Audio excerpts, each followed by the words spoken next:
Bismillahirrahmanirrahim. Alhamdulillahi rabbil alamin. Ar-Rahmanir Rahim. Maliki yaumiddin. Iyyaka na'budu wa iyyaka nasta'in. اهدنا الصراط المستقيم صراط الذين أنعمت عليهم غير المغضوب عليهم ولا الضالين.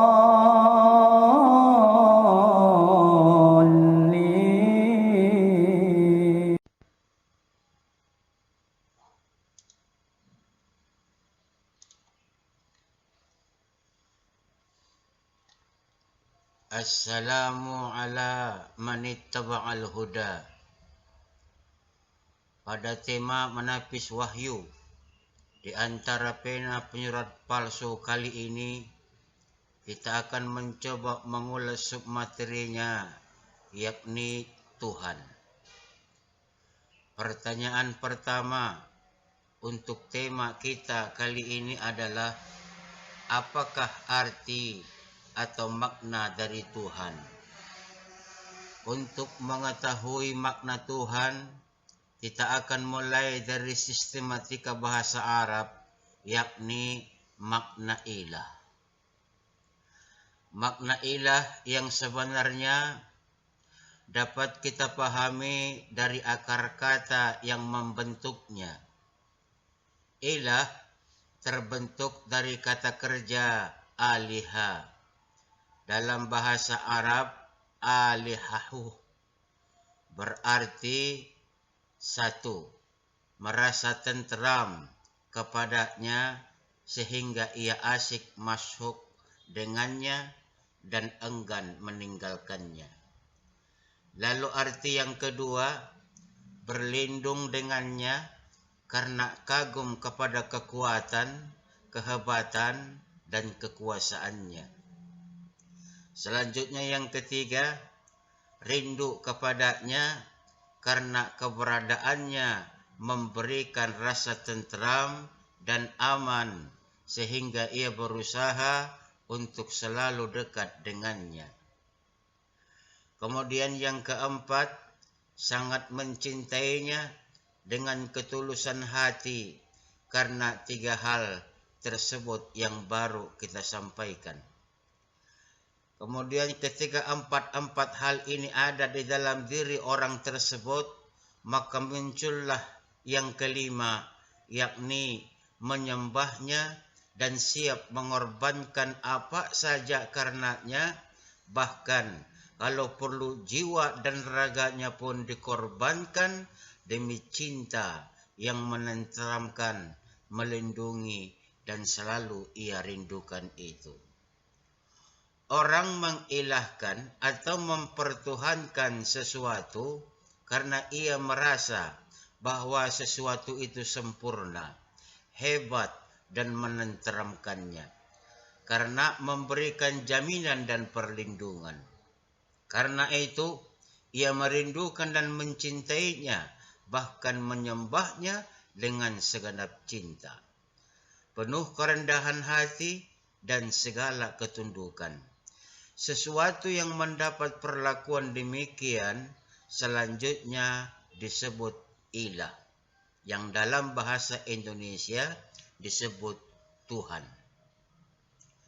Di dunia ini banyak yang diperlakukan sebagai Tuhan selain Allah atau bersama Allah, meskipun sebenarnya secara objektif tidak memiliki sifat-sifat ketuhanan sedikit pun. Karena betapapun hebatnya sesuatu selain Allah Subhanahu wa Ta'ala, pasti memiliki kekurangan dan keterbatasan. Mari kita ambil pelajaran dari pengalaman Nabi Allah Ibrahim alaihissalam saat mencari Tuhan. sangat berharga bagi kita untuk mengambil iktibar dari cerita itu. Pada setiap benda yang beliau kagumi, yakni Nabi Allah Ibrahim, dan dia mengiranya sebagai Tuhan, ternyata selalu ditemui kekurangan, sehingga akhirnya beliau mengambil kesimpulan bahwa semua itu bukan Tuhan. Tuhan yang benar dan berhak mendapat perlakuan sebagaimana yang kita maksud dari ilah, yang menjadi hal yang harus kita jadikan sandaran ketentraman, kekuatan, dan perlindungan, dan sesembahan yang benar adalah apa yang menciptakan semua itu. Jadi berdasarkan pengalaman Nabi Allah Ibrahim dan pengamatannya, maka akhirnya disimpulkanlah oleh Ibrahim bahwa Tuhan itu adalah yang menciptakan segala yang ada di langit dan di bumi. Karena sifat-sifat kesempurnaannya itu, maka ia adalah sesuatu yang berhak mendapatkan loyalitas dan ketaatan. Ia adalah pemegang kekuasaan. Islam memandang bahwa sesuatu yang memiliki sifat-sifat kesempurnaan tersebut hanyalah Allah Subhanahu wa Ta'ala. Memperlakukan selain Allah sebagaimana perlakuan yang diberikan kepada Allah yang telah menciptakan manusia sebagai Al-Khaliq, apabila ada pihak lain yang diperlakukan sama atau setara, itulah kesesatan yang nyata. Allah tidak menghendaki bila manusia mempertuhankan apapun dan atau siapapun selain dari dirinya. Ikhwan manittaba'al huda. Sebagai acuan, di dalam Al-Quran Allah memperkenalkan dirinya dengan sangat jelas dengan sifat-sifat kesempurnaannya yang serba maha dan tak ada yang setara dengannya. Quran surah Al-Ikhlas ayat 1 sampai 4. A'udzu billahi minasyaitonir rajim. Bismillahirrahmanirrahim. Qul huwallahu ahad. Allahus samad. Lam yalid wa lam yulad wa lam yakul lahu kufuwan ahad. Katakanlah Nabi Muhammad, dialah Allah yang Maha Esa. Allah tempat meminta segala sesuatu dan tidak beranak dan tidak pula diperanakkan, serta tidak ada sesuatu pun yang setara dengannya. Demikianlah Tuhan Allah Subhanahu wa Ta'ala, baik dulu, sekarang, maupun yang akan datang. Dengan barometer surat Al-Ikhlas ini, mari kita menapak referensi masa lalu yang ada di sekitar kita. Secara historis, keturunan Nabi Ibrahim alaihissalam selaku bapa tauhid sejati dari cabang Ishak dan Yakub alaihissalam, yakni Bani Israel, adalah umat pilihan Allah. Mereka dibimbing terus-menerus oleh Allah dengan mengutus sebagian besar nabi dan rasul kepada mereka. Sehingga secara akidah atau keyakinan, Bani Israel menyembah Tuhan yang diperkenalkan oleh kakek moyang mereka, Nabi Ibrahim alaihissalam, yakni El Shaddai dalam bahasa Ibrani. Dan notabene-nya tidak berbeda dengan Tuhan yang diperkenalkan oleh Rasulullah Muhammad sallallahu alaihi wasallam di era modern ini dengan nama Allah Subhanahu wa Ta'ala dalam bahasa Arab. Ulangan 6 butir 4. Dengarlah hai orang Israel, Tuhan itu Allah kita, Tuhan itu Esa. Dalam Yesaya 44 butir 24. Beginilah firman Tuhan, penebusmu yang membentuk engkau sejak dari kandungan. Akulah Tuhan yang menjadikan segala sesuatu, yang seorang diri membentangkan langit, yang menghamparkan bumi. Siapakah yang mendampingi aku? Lalu kemudian pada bilangan 23 butir 19. Akulah Allah, bukanlah manusia, sehingga ia berdusta, bukan anak manusia, sehingga ia menyesal. Maka ia berfirman dan tidak melakukannya, atau berbicara dan tidak menepatinya. Lalu pada 2 Samuel 7 butir 22. Sebab itu engkau besar, ya Tuhan Allah, sebab tidak ada yang sama seperti engkau, dan tidak ada Allah selain engkau, menurut segala yang kami tangkap dan dengan telinga kami. Lalu Yesua atau Isa alaihissalam juga berkata, inilah hidup yang kekal itu, yaitu bahwa mereka mengenal engkau satu-satunya Allah yang benar, dan mengenal Yesus Kristus yang telah engkau utus. Sekitar 23 tahun setelah Yesua atau Yesus tidak ada lagi di bumi, sampai pada abad ke-7 muncul penyimpangan tentang Tuhan yang maha sempurna itu menjadi tidak maha sempurna lagi. Muncul ilah atau Tuhan lain dari kalangan di luar Bani Israel yang menyatakan Allah yang maha sempurna itu karena kasih sayangnya terhadap manusia hingga dia turun ke dunia dalam rupa manusia bernama Yesus, dan setia sampai ia disalibkan hingga mati untuk menanggung semua dosa dan kesalahan manusia. Lalu ia bangkit dari kematian pada hari ketiga. Dan makhluk ini disetarakan dengan Allah yang maha sempurna.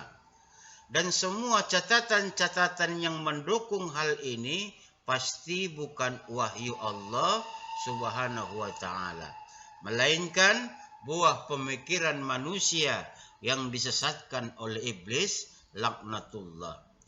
Tapi ini hanya tersebar dan diikuti oleh orang-orang di luar Bani Israel, yang walaupun mereka sangat salah, mereka ini tidak dihukumi berdosa, karena tidak ada hukum Allah yang diberikan kepada mereka melalui nabi utusannya, sampai saat dakwah Rasul Muhammad sallallahu alaihi wasallam pada abad ke-7.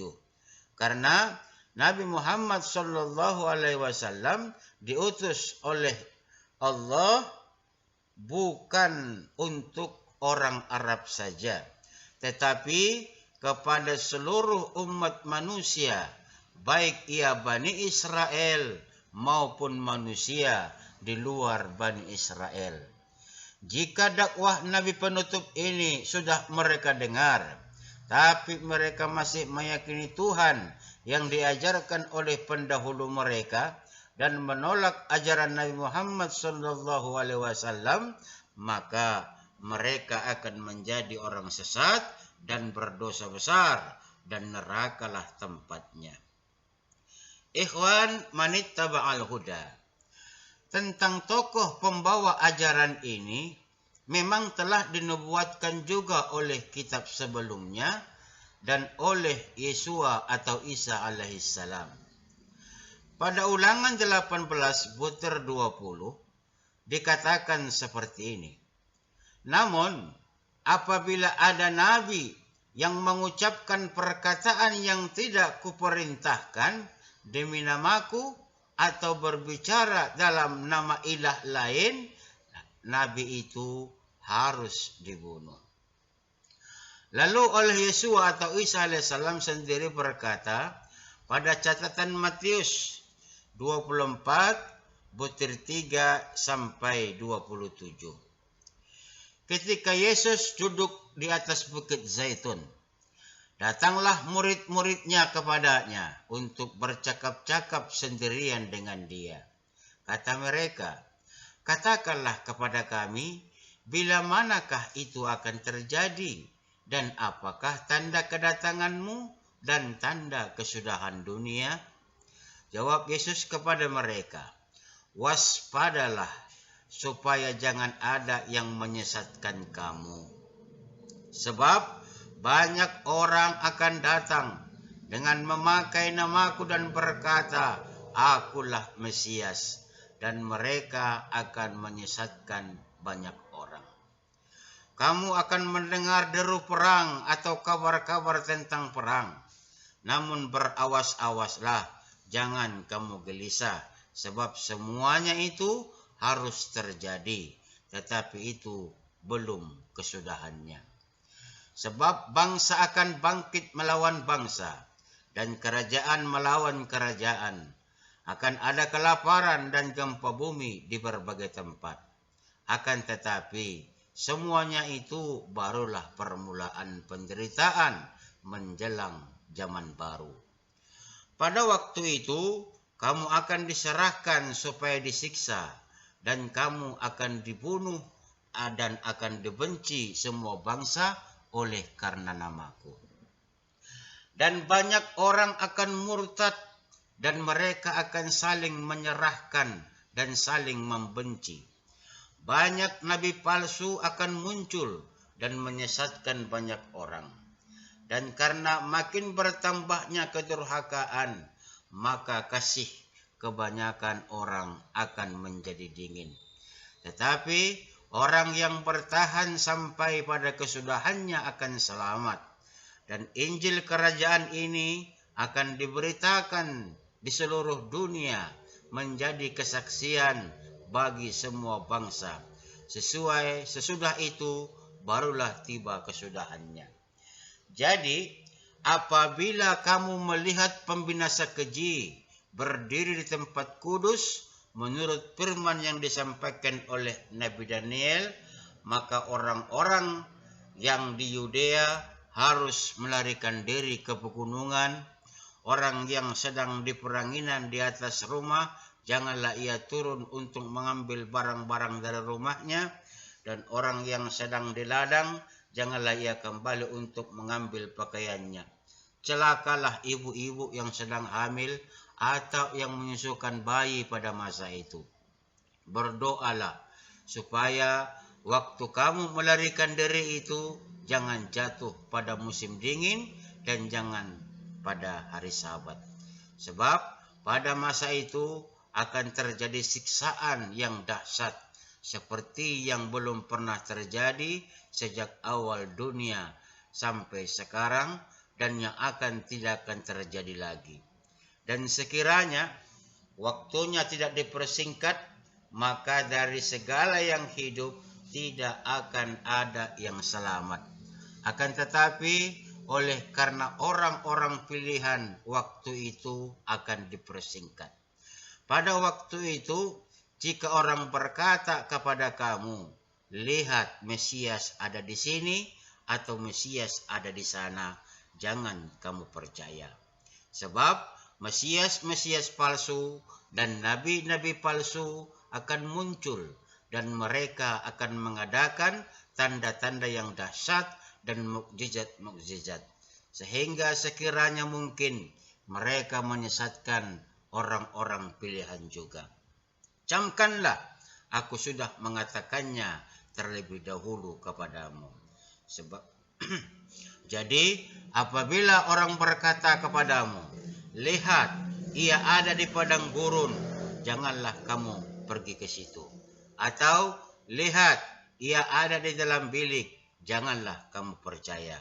Sebab sama seperti kilat memancar dari sebelah timur dan melontarkan cahayanya sampai ke barat, demikianlah pula kelak kedatangan Anak Manusia. Lalu perkataan Yesua atau Yesus pada Matius 12 puter 43. Apabila roh jahat keluar dari manusia, ia pun mengembara ke tempat-tempat yang tandus mencari pemberani, tetapi ia tidak mendapatkannya. Lalu ia berkata, aku akan kembali ke rumah yang telah kutinggalkan itu. Maka pergilah ia dan mendapati rumah itu kosong, bersih, tersapu, dan rapi teratur. Lalu ia keluar dan mengajak 7 roh lain yang lebih jahat daripadanya, dan mereka masuk dan berdiam di situ. Maka akhirnya keadaan orang itu lebih buruk daripada keadaannya semula. Demikian juga akan berlaku atas angkatan yang jahat ini. Selanjutnya tercatat pada 1 Yohanes 4 butir 11. Aku sangat bersukacita bahwa aku mendapati bahwa separuh dari anak-anakmu hidup dalam kebenaran, sesuai dengan perintah yang telah kita terima dari Bapa.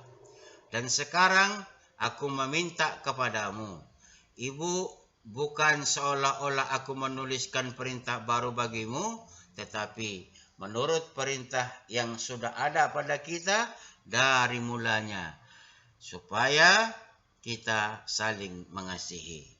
Dan inilah kasih itu, yaitu bahwa kita harus hidup menurut perintahnya. Dan inilah perintah itu, yaitu bahwa kamu harus hidup di dalam kasih, sebagaimana telah kamu dengar dari mulanya. Sebab banyak penyesat telah muncul dan pergi ke seluruh dunia yang tidak mengaku bahwa Yesus Kristus telah datang sebagai manusia. Itu adalah si penyesat dan antikristus. Waspadalah supaya kamu jangan kehilangan apa yang telah kamu kerjakan itu, tetapi supaya kamu mendapat upahmu sepenuhnya. Setiap orang yang tidak tinggal di dalam ajaran Kristus, tetapi yang melangkah keluar dari situ, tidak memiliki Allah. Barang siapa tinggal di dalam ajaran itu, ia memiliki bapa maupun anak. Jikalau seorang datang kepadamu dan ia tidak membawa ajaran ini, janganlah kamu menerima dia di dalam rumahmu dan janganlah memberi salam kepadanya. Sebab barang siapa memberi salam kepadanya, ia mendapat bagian dalam perbuatannya yang jahat. Ikhwan manittaba'al huda. Siapa yang dimaksud pembawa ajaran yang membuat tandingan bagi Allah Subhanahu wa taala yang maha sempurna? Tiada lain, tiada bukan adalah Paulus. Demikian ulasan kita kali ini, semoga bermanfaat. Assalamu ala manittaba'al huda.